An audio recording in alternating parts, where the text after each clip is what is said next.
Welcome to the Backyard Horse Enthusiast. Today's guest is a talented storyteller, proud mom, and experienced equine professional, Samantha Clark. Samantha is the author of a charming children's book that celebrates the magical bond between kids and horses, and she's also the founder of SS Equestrian Services, where she offers certified equine appraisals through the ASEA. Whether she's educating young readers or helping horse owners understand the value of their equine partners, Samantha brings heart, experience, and insight to everything she does. Today, we'll chat about her journey as a writer, what inspired her book, and what it's really like to work as a professional equine appraiser. Get ready for a warm, insightful conversation with someone who truly lives and breathes the horse world.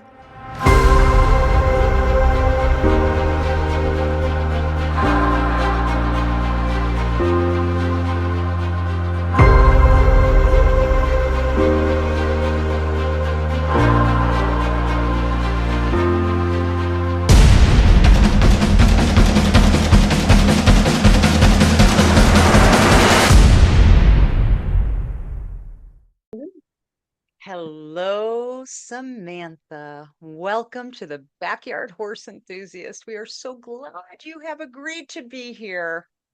Thank you so much for having me. I'm excited to be here as Absolutely. well. So happy that you are. You have a very unique life. So Too. I'm anxious to hear your story and to have you share that with our viewers. So, we're going to begin with diving into you being an author as well as an equine appraiser. So, we're going to Mhm. start with your book, and Thank you. I'm going to ask you what inspired you to write a children's book, and how does that tie into your love for horses? So, yeah, I know it's quite random, but the idea for this book, which is called The Horse Who Lost His Color, I grew up, one of my childhood horses was a gray Arabian. He was black when I got him. He's still have him, but he's white now, gray. And this was years ago. I was either pregnant with my oldest or had just had her. And the idea for this book of the horse growing, my horse growing with me from childhood now to an adult, kind of popped into my head. And I was like, oh, okay, I'll jot it down. I'll put it in my someday folder because I can't draw at all. I can't paint. I can't illustrate. I'm not artistic in that way whatsoever. So I was like, okay, someday when I'm calm, I'll hire someone or I'll figure that out, whatever. I'll just stow away my idea and then get to it one day. And then just recently in March, or here's a little side note, I love posting cowboy art on my Instagram. So they're like just simple little line arts of cowboys or cowgirls like riding or doing whatever with fun little quotes. I love that. My sister was like, "You should start making these." And I was like, "Did you forget I can't draw at all? That's a key concept." And she was like, "You don't need to draw it, use AI." And I was like, "Hey, I'm behind the times, clearly. Never crossed my mind once that I could use artificial intelligence to draw or create images." So I was like, that got my brain going. And I said, well, forget about the cowboy art. That's not that important. I need images for something else. Got right to work. And 6 days later, I had self published my little story on Amazon. Beautiful. And you're going to provide us with a QR link for your Yeah, website, or do you also have one that our viewers, if they're interested in purchasing the book, do you have one for that? I can get one. I gave Okay, you for my perfect. website, but I can get you for that as well. Perfect, perfect. So, to our viewers, if you're interested in getting this book for yourself, your children, your nieces, your nephews, just kids you love and like, just click on the QR code when it comes floating across the screen, and you can pick yourself up your own book. Awesome. Children's books often carry very important lessons, right? Mhm. What messages or values do you hope that young readers take away from your story? One, or probably the biggest one is respect for what a horse does for you in your life. They teach you how to be responsible and how you need to show up whether you don't feel good or the weather is horrible. You know, they don't care. They need to be taken care of no matter what's going on in your life. You know, you learn resilience and patience and just understanding another being that can't tell you, can't talk to you. You need to pay attention to body language and just subtle changes in their lives and how you need to adjust your life to make their life comfortable. And I think being an animal person, not just a horse person, but especially a horse person, has helped me be a good mom too, because I've already been communicating with creatures that can't tell me things for a very long time. Um, but that's kind of the message in the book, like our horses, these horses you grow up with give you their whole life and you learn from them without even knowing it your whole life. And then all of a sudden you're this adult, professional parent, you name it, and you owe half your life to the things your horses taught you. And you don't realize that until you're grown. And Yeah. now my horse, this horse I still have, among others, of course, but he's senior, he's very old. He has a genetic liver disease. So, like, kind of on the brink of, he might live a couple more years, but it feels like, he could go any day. I was like, oh my God, I owe my life to this horse, basically. And that's, Oh, where the book came from. gosh, that's beautiful, Samantha. Thank you. How did your experience as an equestrian shape the storytelling in your book? Did any real life horse experiences make their way into the pages? Yeah, definitely. When I talk about, like, the horse literally losing his color. That actually happened with my horse. He was almost black when I got him. I think I was 13. And then he was a beautiful dapple gray, then a flea bit gray, and now he's totally white, total real life. In the story, I talk about riding in the mountains with my friends. That actually happened. Taking him swimming. That actually happened. Complaining when I was off at college, like I miss my horse. That actually happened. Oh, Um, a lot of it is very true. I guess really the only part that isn't is in the book. It's portrayed that the girl is very little when she gets the horse. But I was like a teen. oh, that's beautiful that you still have this. Is it gelding, mare, Gelding, gelding? yep. What's his name? Amir. He's an Arabian Mm, quarter horse cross. Great. beautiful. Oh Yeah. my gosh. What, He's a good old what, boy. both of you are so lucky to have each other. Oh my gosh. Oh, writing for children is quite a unique skill. What was the most rewarding or surprising part of the writing process for you? Um, Let me think. I'm not really sure, but I wrote it so long ago, and I probably wrote it down in 10 minutes just because it kind of came to me and I jotted it down and kind of forgot about it. Um, which I know is probably not a normal thing that people do.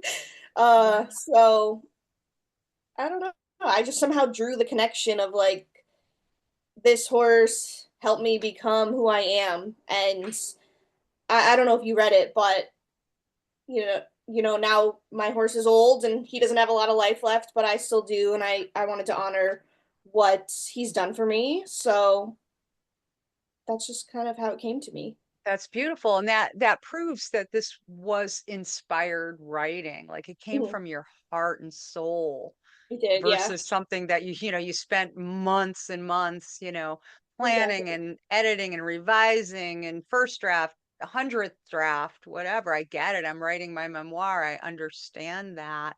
Mhm. Did I read your book? I honestly, I probably did. And here's why I say that. I read a lot I'm sure for you these do. interviews, and now like 10 interviews where I have had to switch gears so many times that and then I packed up. I have all the books that are packed in totes because I go and do different fairs and events Mm. and that. So I like to put my highlighted guest books on my table at these events so that they can, Oh, familiarize themselves and have the option of clicking on the Backyard Horse Enthusiast and finding Samantha Clark's video and then getting the book, right? Exactly. There's a method to my madness. No, it sounds great. I'm not saying you have to read it by any means. Oh gosh, no, I love this. But yeah, Okay, going we're back gonna just quickly to like it came from the heart. Since it came out, a month and a half ago, people have said, "Oh, do another one, do another one. You have 100 million stories about growing up right. with your horses." And I said, that was my one idea. Maybe in 10 years I'll have something else and it'll just come out on paper and I know how to do it now. But that was my one idea of amusing kids through horses. Maybe, maybe not. You may wake up tomorrow morning completely inspired in a new way and be like, Maybe. there it is. There's, the sequel. There we go. Maybe. Yeah. Yeah. One can only hope. Now we're going to switch gears, Samantha. We're going to switch gears to your work as an equine appraiser. Because when I was introduced to you initially to do this, right, when we were first in contact, it was about the book, and then it was like, oh my gosh, she's an appraiser too. What? This, which seems like to me is a dream job. Like decades ago, I would help people buy their first horse or their child's first pony, whatever. And it was kind of just a little side hustle. It was certainly not a professional business like yours. So can you explain what an equine appraisal is and why someone might need one? Sure. Yeah, there's a lot of reasons somebody might need an appraisal. Most of the time when they're hiring me, it's for tax or legal purposes. So if a horse needs a professional value, if they're being donated to a college program or a therapeutic riding program, they're going to need the value on paper of that horse for the tax write-off. So they Right. pay less income tax. That needs to be done by a professional appraiser. Or legal purposes is kind of a broad term, but if people are trying to sue each other or there's a contract dispute or divorce, sadly, is very common, why people are trying to figure out the exact value of a horse. But those are the biggest reasons why somebody's contacting me as to why they need to know the actual value, the fair market value of a horse. And then what Sure. I'm going to do is it's called a sales comparison approach. So I look up recent auction records, contact trainers and sellers, and find out what similar horses actually sold for, normally within the last couple of months. So then I can use those numbers to compute what the horse at hand is worth in terms of actual dollars at this time. Okay, sure. Hold on. Thank you for that. Okay, so what are some of the key factors you consider when you're evaluating a horse's value? Are there any common misconceptions about the appraisal process? I'm not sure about common misconceptions. I guess one that stands out to me a lot that people are surprised about is location is very important, especially for the less a horse is worth, the more location is important. If people are buying or selling or shopping, really just wherever that horse may happen to be, the less it's worth, the less likely somebody is going to travel to purchase it. So people kind of forget that where the $100,000 horse, somebody very happily will travel from Florida to Texas or Florida to New York or New York to California. And if because those horses are there's less of them, and obviously if it's worth that much, it's desirable for some reason. So a lot of times people are surprised. Hey, I bought this horse from somebody in, let me say, South Carolina. It cost X amount there. Why is it worth this much less in Minnesota? Because the market is not in Minnesota and you haven't trained it or ridden it or done anything with it in that many years. So, on top of you not maintaining its value, you've moved it to somewhere where people are not shopping for that kind of horse. So, it's surprising to people that location is as important. Sure, that makes perfect sense, but you're right, probably not something that's at the forefront of your brain if you haven't done this before. Mm-hmm. So you have to do some educating as well. Mm-hmm. And a lot of right? times, people who are hiring me for an appraisal, they're not horse people. They might have inherited this horse, or they're attempting to sue somebody because they were involved in a horse accident in some way, maybe in a like car accident type deal. But in some way, a horse was involved, and that's how I get involved. But not, it's not necessarily true that all of my customers or clients are horse people. So I'll have to educate them of what they need me for, where my report needs to go, who needs to see it. So it's very, I love the part of appraising where every job is different. There's Mhm. almost never two the same, and some are very dramatic, and it has nothing to do with me, but I love hearing like, oh, what happened? And then some are very basic and textbook, and I enjoy those too. But Oh my fun that they're goodness. all very different.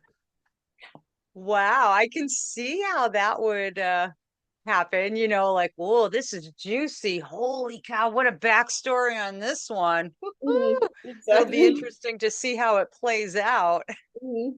Oh my goodness. And I a lot of times don't get the honor of finding out how it played out because my job is Oh, only the value of the horse, but I shoot. like to hear about it anyway. Yeah, it's Well, like, okay. hey, nice doing business with you. Please, please keep in touch. I know Yeah. I'm begging you. I have to know the outcome. Put this on Facebook or something.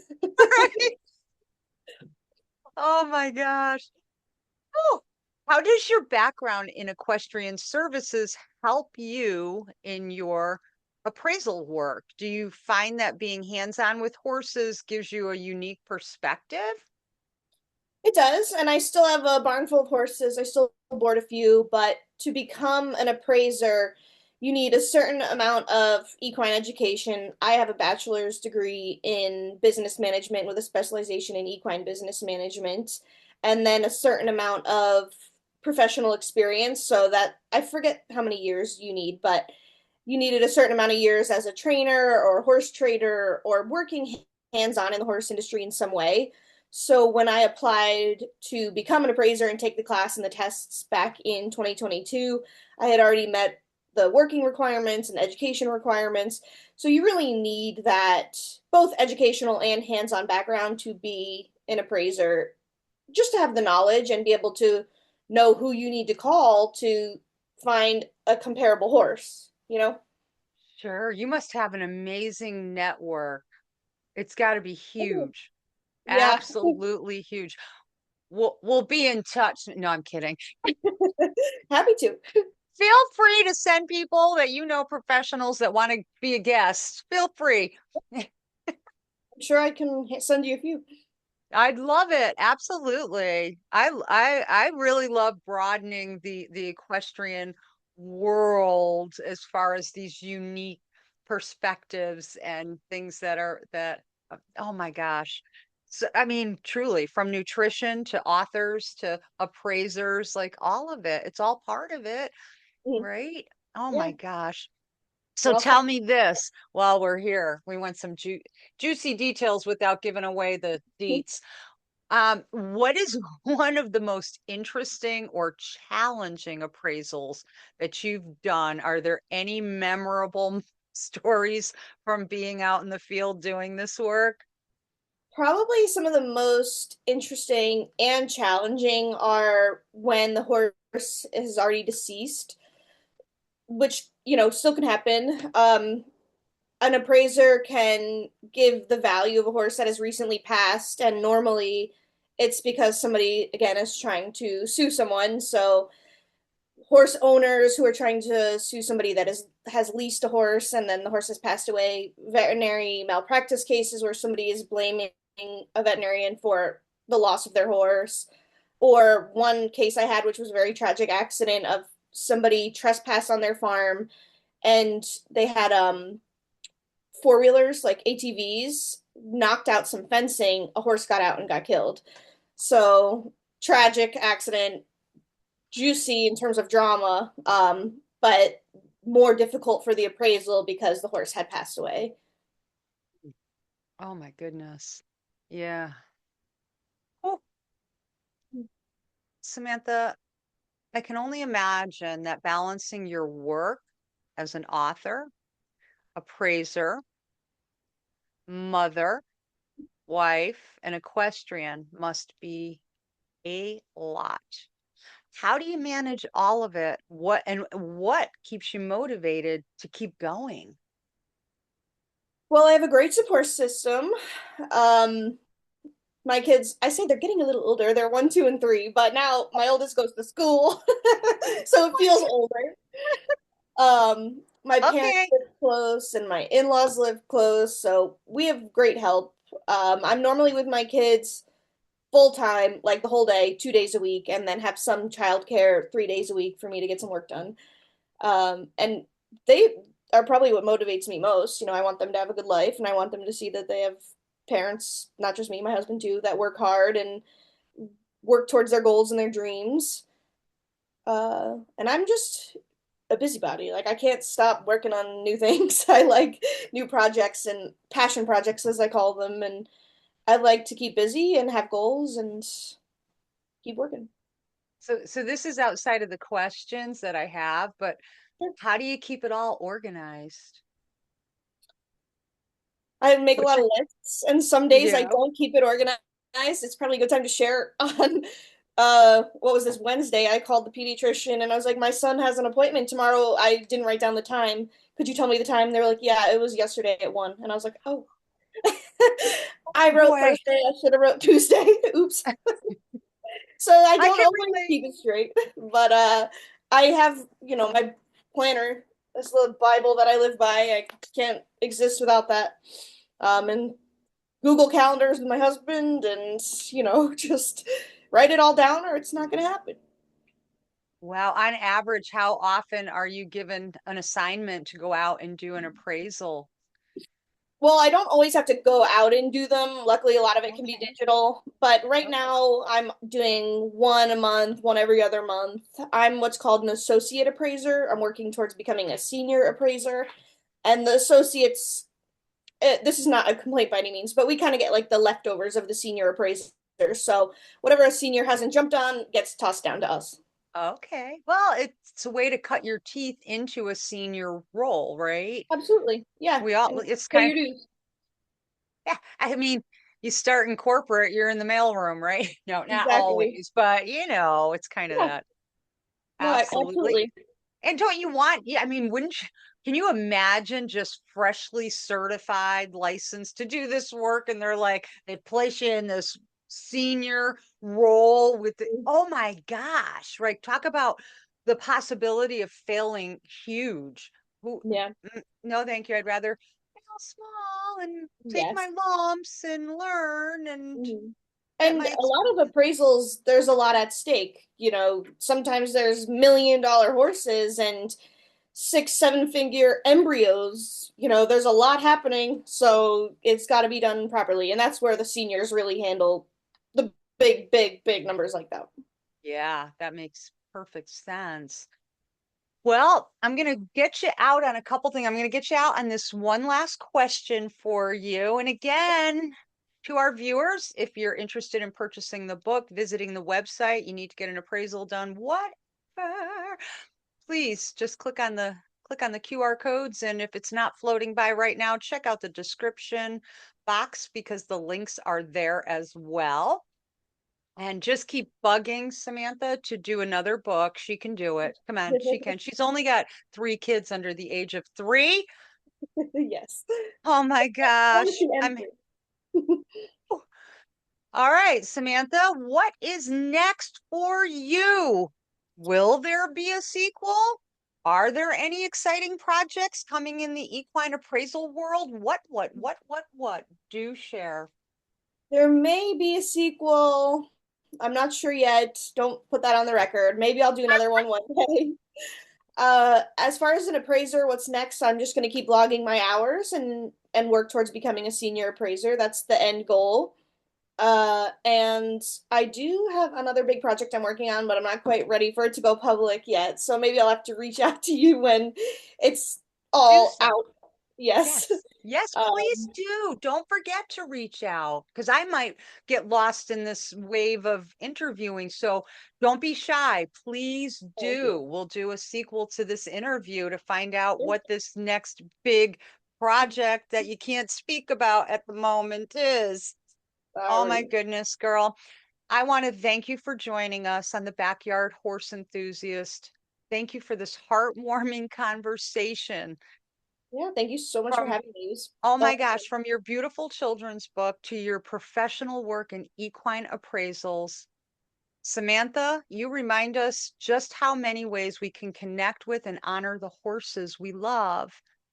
And if her story inspired you, viewers, be sure to give this video a like, leave a comment sharing your favorite moment, and hit that subscribe button so you never miss another episode. And if you're curious about equine appraisals or you want to check out her book, you'll find all the details in the video description below. Until next time, keep nurturing those horse human connections. And remember, everyone has a story worth sharing, especially in the barn. Mhm. Thank you so very much, Samantha, Well, thank and we'll you. be in touch. Wonderful. Great. Thank you.